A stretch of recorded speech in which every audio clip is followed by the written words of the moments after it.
Hi. Tired of constantly hiding and unhiding parts of your mesh in edit mode?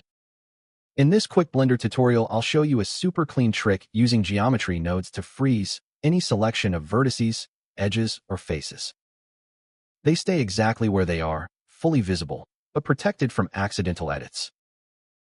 All it takes is one simple node, and the result is much cleaner than the classic hide/unhide workflow. Just add geometry to instance, and after finished work, just delete the modifier. That's it. Now those parts are turned into instances. They behave like frozen, solid pieces. You can still see them perfectly. They render normally, but you won't accidentally move or edit them while working on the rest of the mesh. Super clean, non-destructive, and way better than hiding. Thanks for watching. See you in the next one.